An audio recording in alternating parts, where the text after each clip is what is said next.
آج ہم بات کریں گے ایک ایسی نبی کی جو اب بھی زندہ ہے، ایسا نبی جو وقت کا مسافر ہے، جو سمندر کے کنارے دکھائی دیتا ہے اور پھر غائب ہو جاتا ہے، وہ نبی جن کو علم خود اللہ نے عطا کیا اور جس کا ذکر قرآن پاک میں بھی موجود ہے۔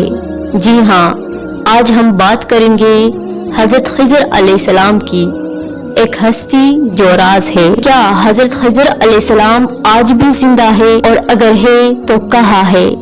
کیا کوئی ان سے ملا؟ کیا قرآن یا حدیث میں ان کے موجود مقام کا ذکر ہے؟ کیا حضرت خضر علیہ السلام اب بھی زندہ ہے؟ کیا وہ نبی تھے یا اللہ کے ولی؟ ان کا اصل نام کیا تھا؟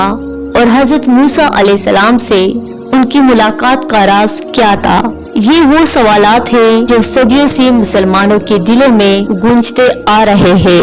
آج ہم ان تمام سوالات کے جوابات دیں گے، مگر صرف سنی سنائی باتوں پر نہیں، بلکہ قرآن و حدیث کی روشنی میں۔ حضرت خضر علیہ السلام کا اصل نام بعض روایات کے مطابق بلیہ بن ملکان تھا۔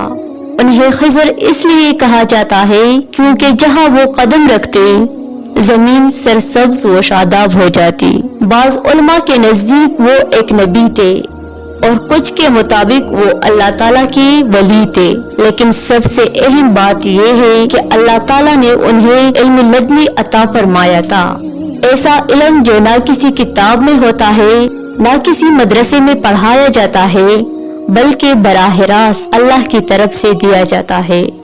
حضرت موسیٰ علیہ السلام سے ملاقات۔ سورہ کہف میں حضرت موسیٰ علیہ السلام اور حضرت خضر علیہ السلام کی ملاقات کا بڑا عبرت آموز واقعہ بیان کیا گیا ہے۔ حضرت موسیٰ علیہ السلام نے فرمایا، کیا میں آپ کے ساتھ چل سکتا ہوں تاکہ آپ مجھے وہ علم سکھائیں جو آپ کو سکھایا گیا ہے؟ حضرت خضر علیہ السلام نے جواب دیا، آپ میرے ساتھ صبر نہیں کر سکیں گے۔ 3 واقعات پیش آتے ہیں: کشتی میں سوراخ کرنا، ایک بچے کو قتل کرنا، ایک دیوار کو بغیر اجرت درست کرنا۔ حضرت موسیٰ علیہ السلام ہر موقع پر حیرت کا اظہار کرتے ہیں۔ آخرکار حضرت خضر علیہ السلام فرماتے ہیں، یہ سب وہ باتیں تھی جن پر آپ صبر نہ کر سکے، اور یہ وہ علم ہے جو اللہ نے مجھے عطا فرمایا ہے۔ یعنی ان کا ہر عمل ایک باطنی حقیقت پر مبنی تھا جسے ظاہر کی نظر سے سمجھنا ممکن نہ تھا۔ کیا حضرت خضر علیہ السلام آج بھی زندہ ہے؟ یہ سوال ہمیشہ سے لوگوں کے ذہنوں میں ہے۔ بعض بزرگان دین نے فرمایا کہ ان کی ملاقات حضرت خضر علیہ السلام سے ہوئی۔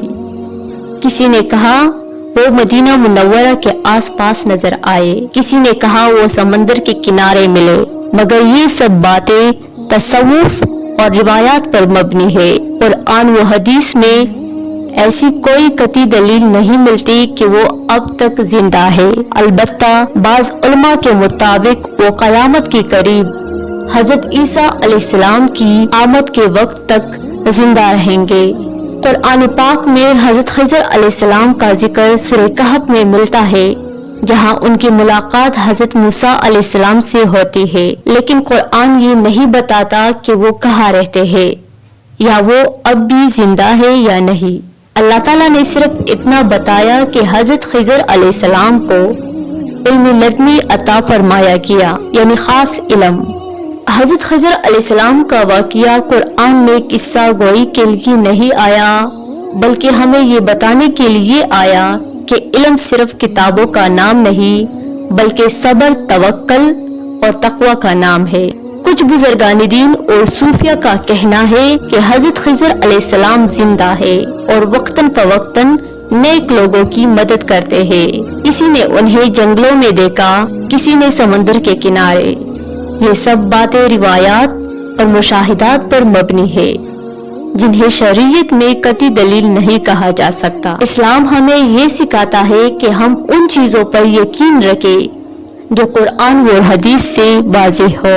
حضرت خضر علیہ السلام کا زندہ ہونا یا ان کا مقام، یہ سب اللہ تعالیٰ کا راز ہے، اور ہم اس راز پر زبان نہیں چلا سکتے سوائے اتنا کہہ دینے کے کہ اللہ بہتر جانتا ہے۔ محترم ناظرین، اگر آپ کو یہ ویڈیو پسند آئے ہو تو برائے مہربانی ویڈیو کو لائک کریے، شیئر کریے، کمنٹ میں اپنی رائے کا اظہار دیں اور چینل کو سبسکرائب کرنا مت بھولیے۔